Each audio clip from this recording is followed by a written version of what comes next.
Hello and welcome to the Wrestling in 1988 special as we cover WWC, the World Wrestling Council, in 1988. This will be followed next week by World Wrestling Council in 1990.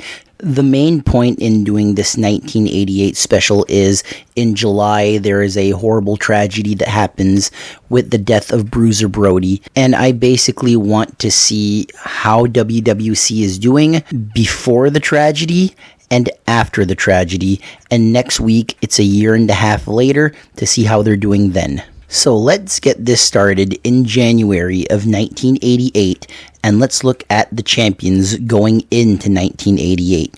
The WWC Universal Heavyweight Champion is the owner of the company, Carlos Colon. The tag team champions are the Ninja Express, Kendo Nagasaki and Mr. Pogo.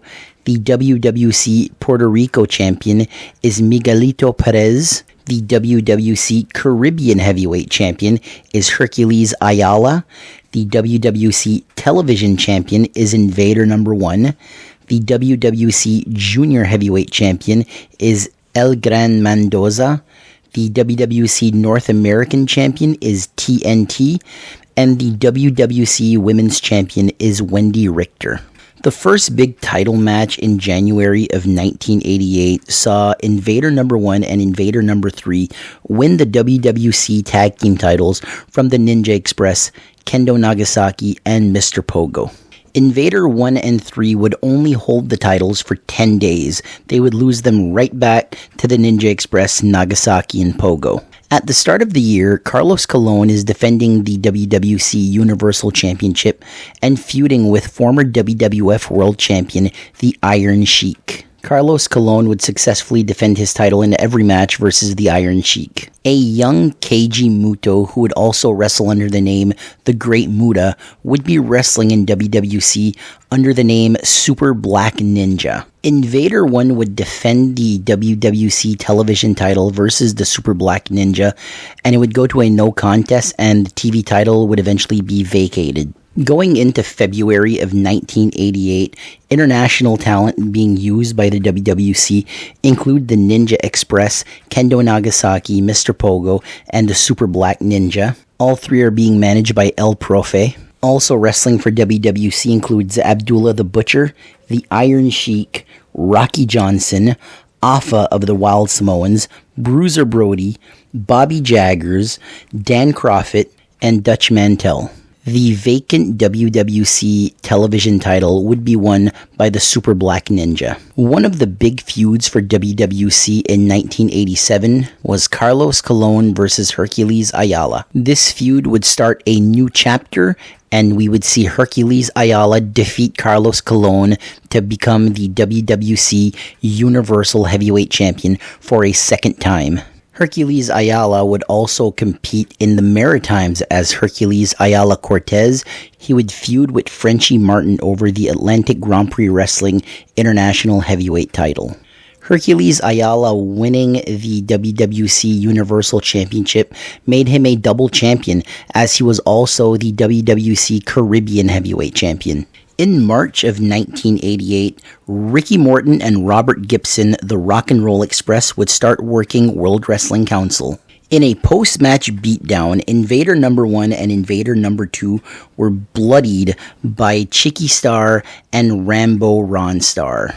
WWC was really known for these bloody beatdowns after the match. Invader 1 even left a pool of blood outside, a literal pool of blood. Even blood clots were hanging off Invader's head.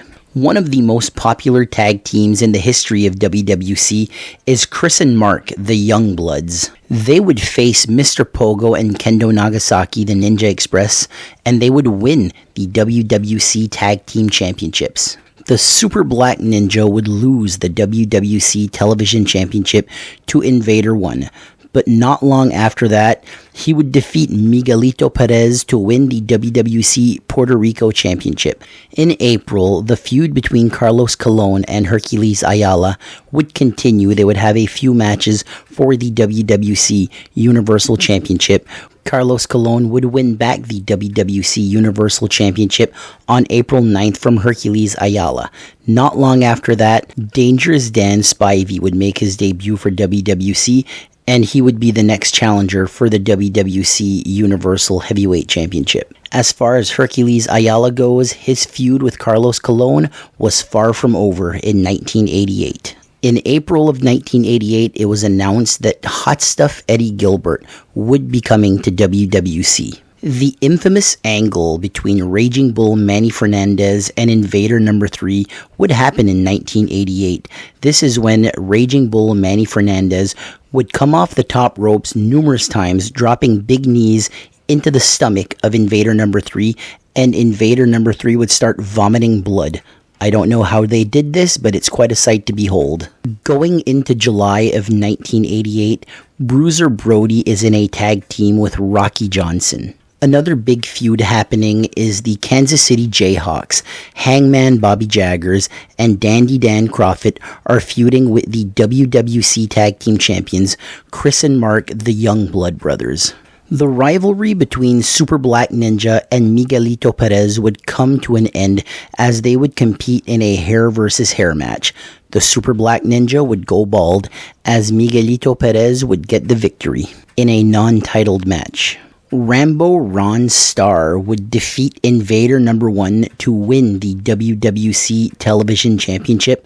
After the match, Ron Starr would wrap Invader 1 in some barbed wire, leaving him bloody once again. The Wild Samoans, Afa and Sika, would appear in WWC, and they would challenge the Youngblood Brothers for the WWC Tag Team titles. They were unsuccessful in taking the belts from the Youngbloods.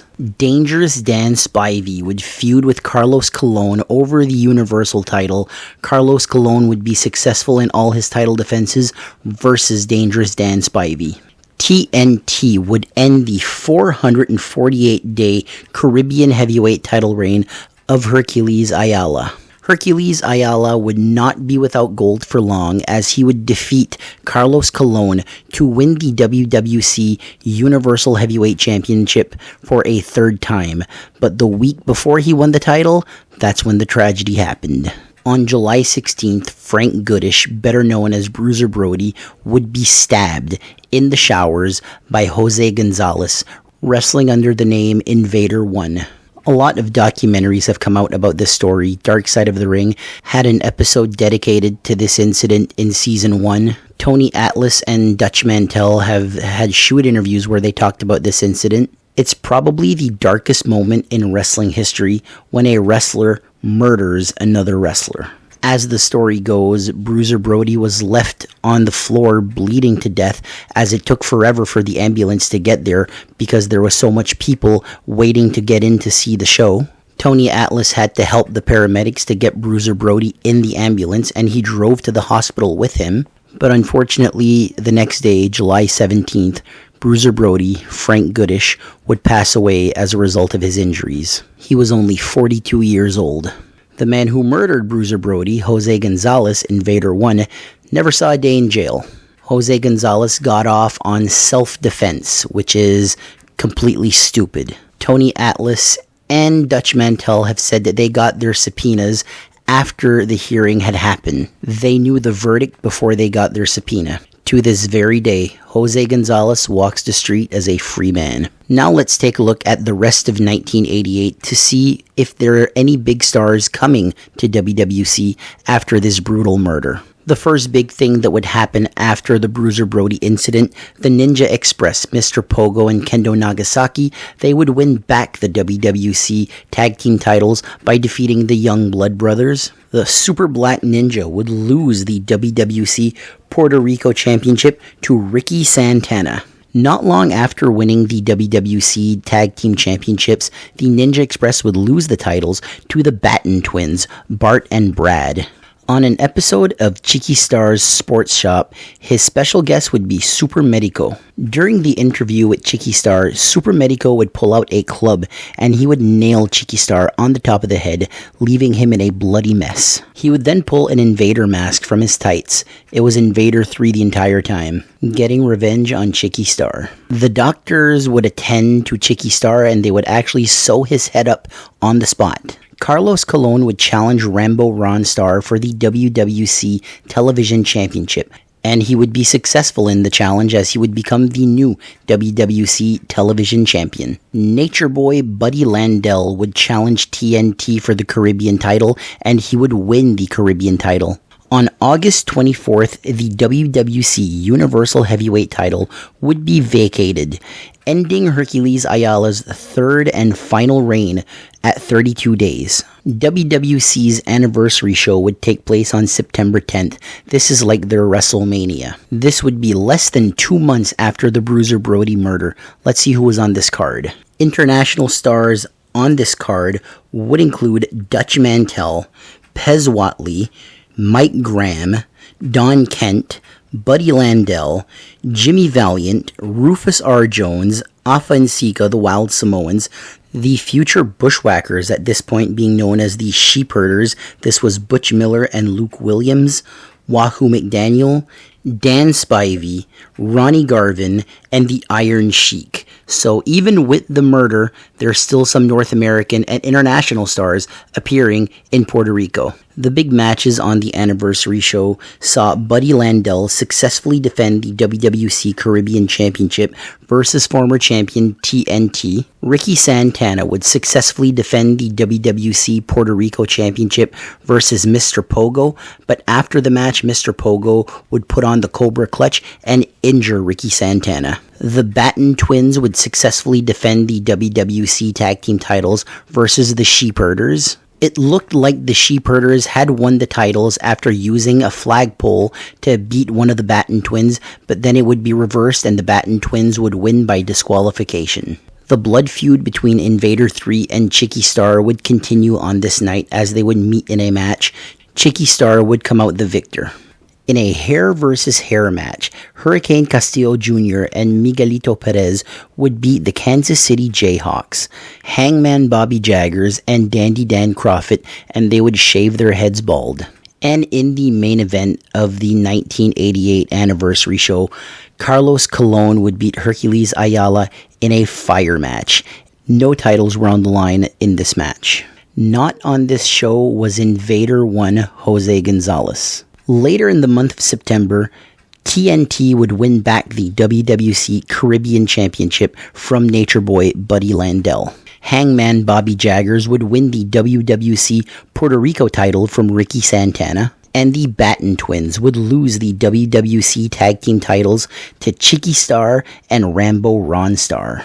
In October, Randy Colley would start working in WWC as Detroit Demolition. Randy had wrestled as Moondog Rex in the WWF and in Memphis, and had also played the original Smash from Demolition.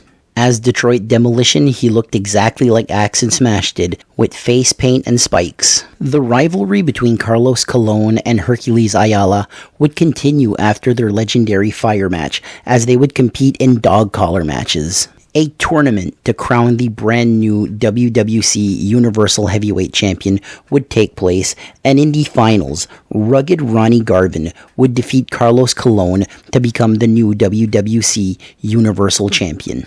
TNT would lose the WWC Caribbean Championship to Jason the Terrible. Jason the Terrible would end the year as the Caribbean Champion. El Profe would win the WWC Junior Heavyweight Championship from Invader 3. El Profe would also finish the year as the WWC Junior Heavyweight Champion. Ricky Santana would win back the WWC Puerto Rico Championship from Hangman Bobby Jaggers, but in December, he would lose the title to Hercules Ayala. Hercules Ayala would finish the year as the Puerto Rico Champion. The Batten Twins would win back the WWC Tag Team titles from Rambo Ronstar and Chiqui Star. The Batten Twins would finish the year as the WWC Tag Team Champions. Carlos Colon would win the WWC Universal Heavyweight Championship from rugged Ronnie Garvin. Carlos Colon would also finish the year as both the WWC Universal Heavyweight Champion and the WWC Television Champion.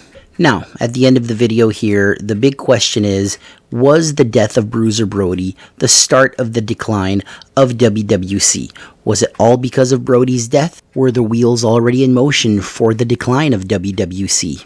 Well, join me next week as we take a look at World Wrestling Council in 1990. It's a year and a half after the Bruiser Brody murder, and we'll see just how good or bad WWC is doing. Thank you for listening, and have a great day.